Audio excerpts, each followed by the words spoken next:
Wassalamun ala mursalin walhamdulillah.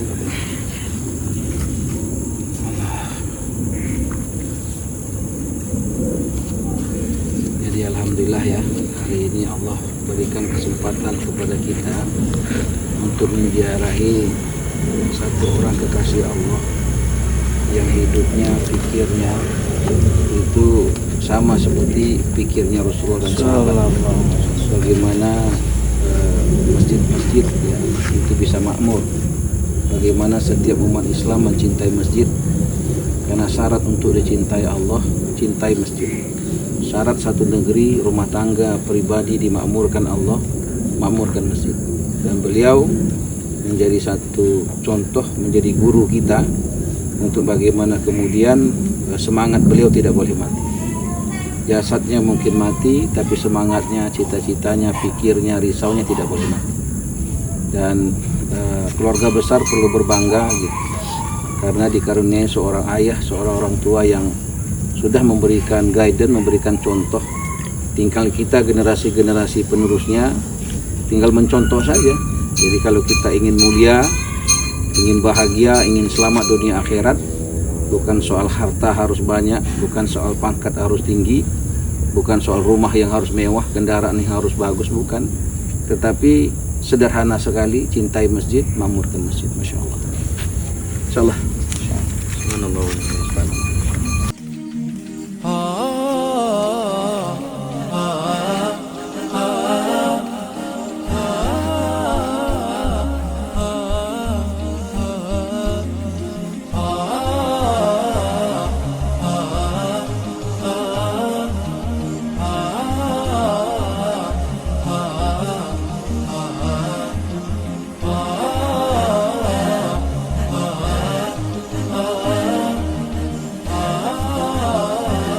Dan menginspirasi banyak pengurus masjid. Hari ini memang kita sedih, ya pengurus masjid, tapi bukan menjadi pelayan, menjadi tuan daripada rumah Allah. Membuat aturan-aturan yang berbeda daripada aturan yang dibuat Rasulullah. Di masjid yang harusnya banyak kebaikan, yang banyak larangan. Dilarang ini, dilarang itu. Dan almarhum ini sosok yang memang aplikatif, nggak pakai teori-teori, tapi itu amalan. Ketika cerita soal ada yang hilang ya di masjid, yang lain kan Pak Amir tidak bertanggung jawab. Wah, ngapain katanya? Masa pengurus masjid tidak bertanggung jawab? Nggak boleh dipertanyakan. Sederhana loh. Dan saya alhamdulillah memang yakin betul bahwasanya Indonesia ini akan sampai kepada angka pertumbuhan dalam tanda kutip sejahtera. Itu kalau 100% masjid itu ada. Karena semuanya itu sebenarnya awalnya itu dari masjid. Ekonominya bagus nggak bagus itu sebenarnya dari masjid. Kalau setiap masjid 100 orang saja menjadi ahli masjid, penggerak masjid, kali 1 juta, 100 juta. Kalau 100 juta dibeli sorban seperti itu semua, waduh. Hah? Kira-kira kan? Ada 800.000 lebih masjid di Indonesia. Satu juta kurang lebih. Ya. Kalau gini, kita melihatnya itu adalah hampir setiap hari masjid itu tumbuh. Bahkan satu RT ada 2 sampai 3. Tinggal kita kalikan saja. Ada berapa RT di Indonesia? Cuman mana masjid yang buka 24 jam? Bisa kita hitung pakai jari. Bahkan aneh kan kalau ada masjid buka 24 aneh gitu. Yang nggak aneh itu kalau hotel buka 24 jam. Yang nggak aneh itu kalau pom bensin buka 24 jam.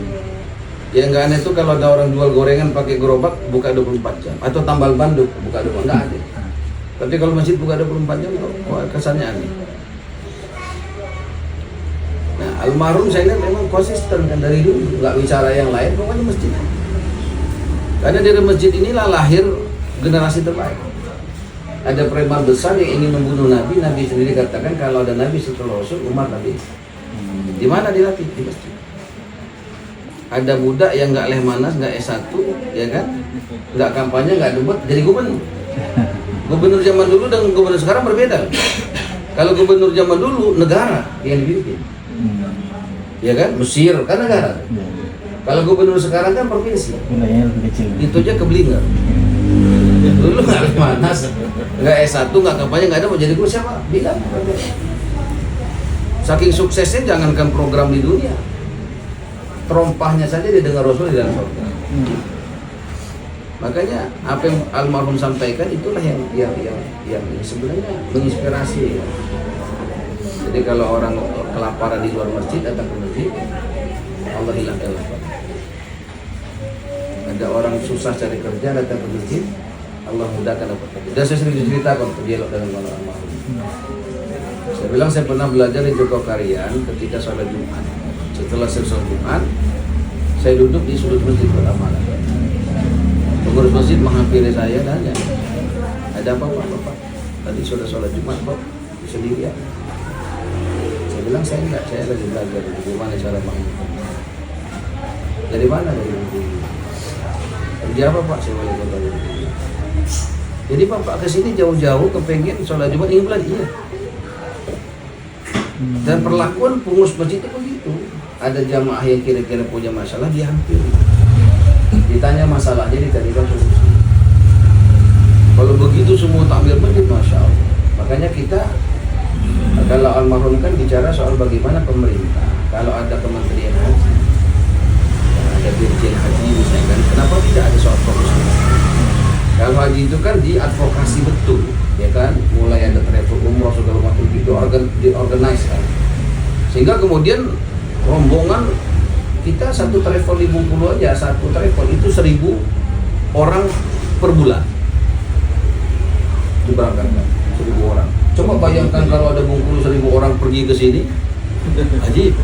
Dan ini yang sedang kita coba lakukan di Bengkulu. Bagaimana kemudian antar masjid, antar pemerintah ada kerjasama.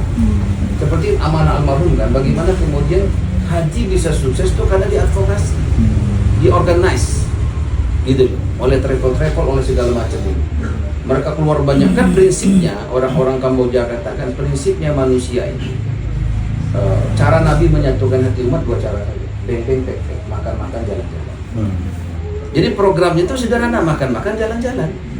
Misalnya dari Jogokarian punya program makan-makan, jalan-jalan, kemana jalan-jalannya? Ke Bengkulu.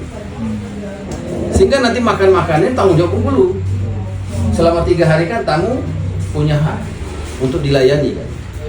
Nah hari ini kalau kita amalkan itu aja, nanti dari Bengkulu balas juga kunjungan ke sini. Coba kalau seluruhnya masjid begitu, ibarat air coba, air bergerak, biasa ya. Karena airnya nggak bergerak jadi penyakit segalanya. Iya, walaupun airnya asli dari gunung, nggak bergerak jadi penyakit. Airnya air najis, tapi kalau bergerak lama-lama hilang najis. Nah kemarin kita dengan Sulsel, Sulawesi Selatan kerjasama. Saya ke Sulsel, sekarang orang Sulsel ke Bengkulu. Orang Sulsel ke Bengkulu, kita ajak diskusi. Kita punya program namanya Retreat Merah Putih. Jadi kita buat program retreat merah putih itu. Jadi kita TNI Polri berbasis di masjid. Jadi mereka berbasis di masjid. Bagaimana mereka berkontribusi masjid buka 24 jam. Jadi malamnya ada yang tahajud. Gitu. Jadi beliau ini menginisiasi betul dan nggak boleh berhenti kan. Harus tumbuh lebih banyak lagi. Kita dorong bukan hanya kementerian tapi juga bagaimana ada jurusan manajemen masjid. Hari ini kan jurusan manajemen bisnis ada, manajemen perhotelan ada, manajemen apa lagi? Pariwisata. Manajemen semua manajemen ada kecuali masjid. Insyaallah ini apa namanya itu almarhum, saya lihat video itu kan, ternyata katanya apa itu nggak menakutkan seperti lagu apa namanya itu, Lagu ya. bila Israel datang memang nggak begitu katanya, makanya saya minta di videoin katanya, enak indah begitu kan. Saya datang ke sini karena pernah saya dengar tadi. Satu hari ada gari masjid, seorang perempuan katanya meninggal dunia. Marbot Masjid Nabawi ya. Kemudian Rasulullah itu nggak dikabari. Rasulullah datang terlambat. Rasulullah tuh marah. Kenapa kok nggak dikasih tahu? Kalau kata sahabat ya kan cuma gari masjid yang meninggal. Kata Rasulullah nggak begitu. Ini sangat penting. Maka Rasulullah akhirnya datang menyolatkan di makamnya sampai begitu. Saking artinya memuliakan orang yang mengurus masjid. Karena Rasulullah paham masjid ini bukan hanya sekedar bangunan, bukan hanya sekedar tiang, bukan hanya sekedar tempat berkumpul orang untuk ritual ibadah, tapi masjid ini rohani. Begitu. Jadi siapapun yang ingin dicintai Allah, cintai masjid. Sehingga sangat penting kan siapapun mengurusnya. Allah. Insyaallah nanti kapan-kapan kunjungan ke Bengkulu. Saya udah berapa kali masih? Tiga kali. Oh 3 kali sama ini. Iya, iya. 3 kali. Yang keempatnya harus dari sini datang ke Bengkulu. Kita besok makan-makan apa? Makan jalan-jalan. Bebek. Sekarang lagi kita ajak semuanya kerjasama antar gubernur atau wali kota bupati, sehingga apa yang menjadi cita-cita almarhum itu bisa terwujud. Semangat untuk membangun ini. Beliau juga dulu inisiasi workshop itu temanya wisata religi berbasis masjid gitu. Iya. Ekonomi dengan wisata lewat masjid. Tadi menarik tadi bagaimana kalau antar masjid itu bisa menjadi network untuk mobilisasi ekonomi, Iya. Iya. pariwisata, Iya. dan lain-lain. Jadi begini, kita harus bisa mengembalikan kejayaan Islam ini. Itu bukan dengan mengarang indah, karena agama ini puncak keberhasilannya itu bukan modernisasi, tapi bagaimana kemudian ketika haji wada itu kan kesempurnaan agama ketika itu. Ketika itu masjid-masjid buka 24 jam. Bahkan orang-orang yang tidak Islam pun orang oke. Nah, almarhum sebenarnya sudah melihat itu. Masalah ekonomi, masalah bencana, masalah apapun yang ada di Indonesia ini selesai kalau masjidnya makmur. Cuman karena hari ini gunung didaki, lautan diseberangi, masjid dilewati, masalah di mana-mana. Betul nggak Pak? Rumah tangga masalah, kantor masalah, alam masalah, semua masalah. Begitu. Makanya sebenarnya solusinya sederhana, dari beliau ini sederhana betul. Menjelaskan soal kan sederhana tuh, misalkan beliau kritis tapi positif. Ketika ada orang mengeluhkan, kan biasa tuh lazim hampir seluruh orang memahami kalau sholat ke masjid jangan bawa sendal yang bagus. Kenapa? Entar hilang sendalnya.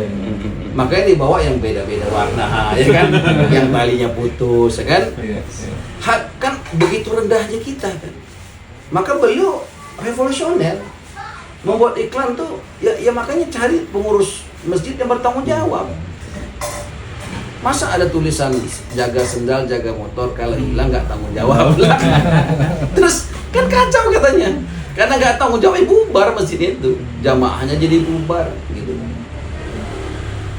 Jadi banyak sekarang masjidnya mewahnya minta ampun, sampai triliun-triliun nilainya. Tapi celengan masjidnya banyak sekali. Ya mendingan kecilin masjidnya kan. Begitu. Jadi kalimat itu nggak saya lupa, alhamdulillah. Jadi kalau kami katanya itu jagalah sandal, jagalah motor. Kalau hilang, takmir masjid bertanggung jawab. Kami ganti. Kami ganti. Sederhana. Kecuali Sederhana kalau sekali. kecuali kalau istri yang hilang. Oh iya. Dan kita lagi anggapannya kan, cari jodoh terbaik itu di masjid. Iya. Jadi maksudnya ketika orang jomblo, musyawarah itu di masjid. Gitu Pak. Imam masjid punya data, ya kan? Pengurus masjid punya data. Kalau di Bengkulu kita punya program Hadis Sama, harapan doa sakinah mawaddah. Jadi kalau orang Jogja belum ketemu jodohnya kok bertahun-tahun, Joko Korean belum bisa fasilitasi, boleh datang ke Bengkulu. Jadi nggak cuma beng-beng pek-pek, tapi Bukan cari jodoh. Iya. Sehingga orang pokoknya masalah apapun dia ke masjid di sana. Karena masjid itu rumah Allah, bukan pengurusnya hebat, bukan, tapi Allah. Kalau semuanya itu adalah pikir masjid, ya bukan hebat-hebatan, bukan gagah-gagahan kan gitu. Ketika ada gunung meletus, ada lahan. Yang dilakukan Sayyidina Umar radhiyallahu anhu menyuruh satu orang mu'alaf pakai sorbannya, coba kamu selesaikan itu lahan dari masjid. Subhanallah, subhanallah, balik. Saya namakan itu mitigasi langit. Tolong yang di bumi, siapa namanya? Kami ada. Tolong yang di bumi, yang di langit menolongmu. Cintai yang bumi, yang di langit mencintaimu. Sayang itu. Dan itu program masjid kan begitu. Almarhum saya akan menyediakan makanan. Dan sekarang sudah banyak masjid yang begitu. Alhamdulillah. Doa tak? Alhamdulillahirabbil alamin. Amin. Hamdan syakirin hamdan hamidan. حمدا يوفي نعمه ويكفي مزيده يا ربنا لك الحمد كما ينبغي لجلالك ولكرمك وعظيم سلطانك اللهم صل وسلم وبارك على سيدنا محمد وعلى ال سيدنا محمد كما صليت وسلمت وباركت وتنعمت على سيدنا ابراهيم في العالمين انك حميد مجيد اللهم اغفر له وارحمه وعافيه واعف عنه واكرم نزوله ووسع مدخله واغسله بالماء والثلج والبرد ونكه من الخطايا كما ينقى الثوب الابيض من الدنس وابدله دارا خيرا من داره واهلا خيرا من اهله وازواجا خيرا من ازواجه وادخله الجنه واجر من عذاب القبر او من عذاب النار اللهم لا تحرمنا اجره ولا تفتنا بعده واغفر لنا وله يا ايتها النفس المطمئنه ارجعي الى ربك راضيه مرضيه وادخلي في عبادي وادخلي جنتي اللهم اجعل قبره روضه من رياض الجنان ولا تجعل قبره حفرة من حفر النيران ربنا هب لنا من ازواجنا وذرياتنا قرة اعين واجعلنا للمتقين اماما ربنا اتنا في الدنيا حسنه وفي الاخره حسنه سبحان ربك رب العزه عما يصفون وسلام على المرسلين والحمد لله. Kami menyampaikan terima kasih yang sebesar-besarnya, jazakumullahu khairan katsiran atas ungkapan yang disampaikan dan juga doa-doa yang disampaikan. Mohon terus mendoakan dan kita meyakini dan sambil kita terus berdoa insyaallah almarhum ayahanda Syekh Fatimah dan amal-amalnya terima di sisi Allah Subhanahu wa taala. Sampai hari ini kami masih terus menerima tamu ucapan dari masyarakat yang beragam dan kami terus menemukan kadang-kadang keterkejutan, ada kebaikan-kebaikan yang bahkan kami saja tidak tahu. Tadi ada seorang kawan dari Pekalongan naik motor ke sini dan minta maaf tidak bisa hadir pas takziah awal karena satu-satunya hari libur yang dia punya hari dan beliau cerita interaksinya dengan ayah dan seterusnya. Ya, kami mohon doanya supaya kebaikan-kebaikan beliau dapat diteruskan, dicatat sebagai kebaikan sekaligus bisa kita teruskan insyaallah. Dia tadi dengan memperkuat peradaban masjid, saya sepakat dengan Pak Ustadz bahwa memang ya seperti yang disampaikan oleh almarhum kebaikan ya kuncinya di masjid-masjid yang berfungsi sebagaimana Nabi mengajarkan kita masjid berfungsi, dan di Jogokarian dan di berbagai tempat yang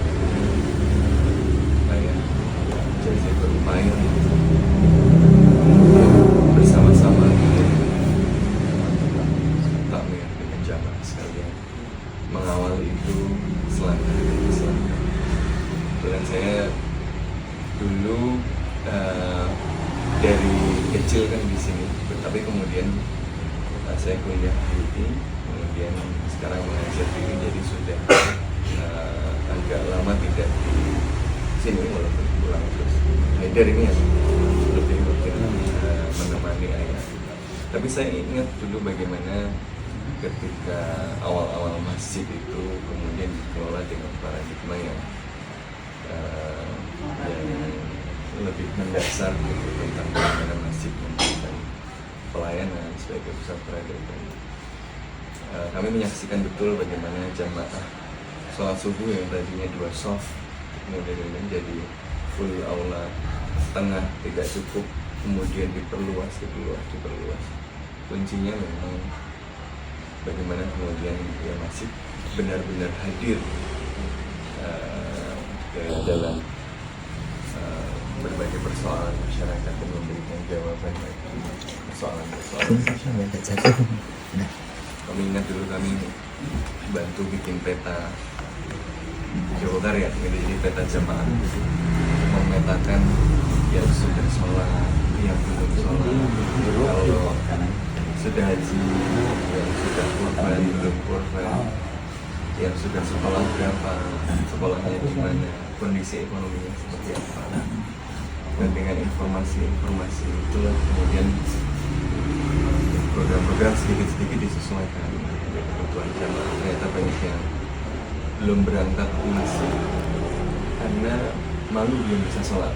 Tapi kalau mau minta belajar sholat malu karena sudah senior. Akhirnya ada program yang didesain khusus ngajari sholat tapi diam-diam supaya nggak terlalu ketahuan, nanti kalau sudah bisa baru berangkat.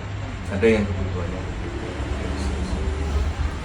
Insya Allah semoga semangat untuk menjadikan masjid ini menjadi masjid seperti masjidnya Nabi, kembali lagi kepada fungsinya. Dan kalau ada, kita itu sering berdebat di hal-hal yang sifatnya ru'iyah fikih gitu ya. Misalnya dengan hadis mansan sunatan itu, ini ayat sering ulang ini, itu kan sering kemudian jadi pemicu perdebatan soal bid'ah hasanah itu ada atau tidak. Padahal asbabul wurud hadis itu adalah Rasulullah lagi duduk-duduk di masjid, beliau melihat kemudian ada orang yang tidak familiar di Madinah. Ternyata ini rombongan pengungsi dari wilayah Arab yang lain yang sedang mengalami kelaparan. Rasulullah kemudian merintahkan Bilal naik azan, dan setelah itu setelah sholat meminta para jamaah untuk mengumpulkan bantuan kemanusiaan. Tapi karena ya biasa kalau kita mendapatkan seruan untuk nyumbang itu biasanya seadanya, jadi orang-orang yang ada di situ awalnya datang dengan menyumbang seadanya, tapi tentu seadanya versi sahabat. Tapi kemudian ada seorang yang dikenal sangat miskin datang menyeret karung semua bahan makanan yang dia punyai di rumah, dan itulah yang kemudian membuat orang-orang lain malu, kemudian pulang dan membawa bantuan lebih besar yang dikomentari Rasulullah sebagai manisan sunatan khairatan. Jadi barang siapa memulai tradisi kebiasaan yang baik, maka kebaikan yang dilakukan oleh orang yang melakukannya akan menjadi pahala dari si orang itu tanpa mengurangi sedikit pun. Itu konteksnya justru solusi sosial, kepedulian sosial gitu. Tapi kalau kita sering lihat perdebatan hadis itu lebih banyak malah bukan kepedulian sosialnya, bukan spirit solusi sosialnya, malah jadi ribut antara yang ini bid'ah atau bukan bid'ah, ini boleh atau tidak, sehingga malah jadi ribut antar komunitas tapi lupa spiritnya. Jadi beliau selalu mengingatkan yang masih seharusnya kemudian menjadi tempat bagi solusi umat, solusi berbagai persoalan yang dihadapi. Dan ketika masjid menjadi solusi, jamaah itu pasti akan kemudian hadir ke masjid. Ya, kami menyaksikan itu dari kecil, dan dengan menyaksikan itu ya memang yakin gitu, ainul yakin gitu. Kelihatan gitu. Jadi aku yakin bahwa kalau insya Allah diingatkan dengan ikhlas, dikerjakan dengan baik, insya Allah kalau tadi dari hampir 1 juta masjid itu semuanya menjadi masjid-masjid seperti masjidnya Nabi, menjadi solusi-solusi bagi umat Indonesia ini sudah selesai, insya Allah sudah baldatun thayyibatun wa rabbun ghafur. Jadi terima kasih Pak Gubernur, senang sekali melihat ada pemimpin yang memiliki semangat kemasjidan yang luar biasa. Jadi di tengah paceklik keteladanan kepemimpinan kami bangga dan ikut bersyukur, dan kami juga mendoakan dilancarkan untuk menunaikan amanah, dilancarkan untuk menunaikan janji-janji kepada umat, kepada rakyat yang disampaikan, dilancarkan dalam menuntaskan kebaikan-kebaikan, memberikan manfaat tidak hanya di dunia bagi rakyat, tapi juga kemudian membawa kebaikan di akhirat. Kami juga mohon maaf jika dalam kegiatan yang kurang. Semoga nanti kemudian silaturahimnya masih bisa berlanjut. Jika berkenan kami mohon kontak jika dibolehkan. Tadi WA saya 0811 nomornya. Saya Gubernur, Wali Kota, Bupati yang lain mau datang semua.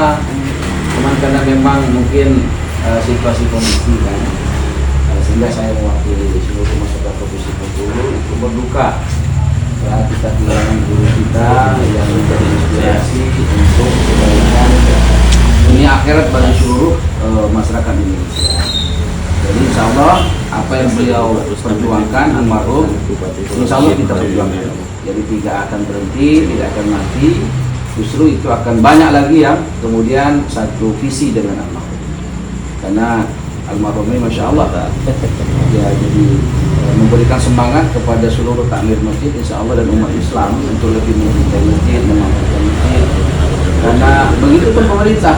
Sekarang saya sebagai gubernur, kita terus kerjasama antar wali kota, bupati, gubernur untuk ambil bagian dalam rangka memakmurkan masjid. Karena solusi bagi Indonesia untuk Indonesia makmur tadi itu hanya dengan memakmurkan masjid. Kalau tidak memakmurkan masjid, ingin Indonesia makmur seperti mimpi siapa.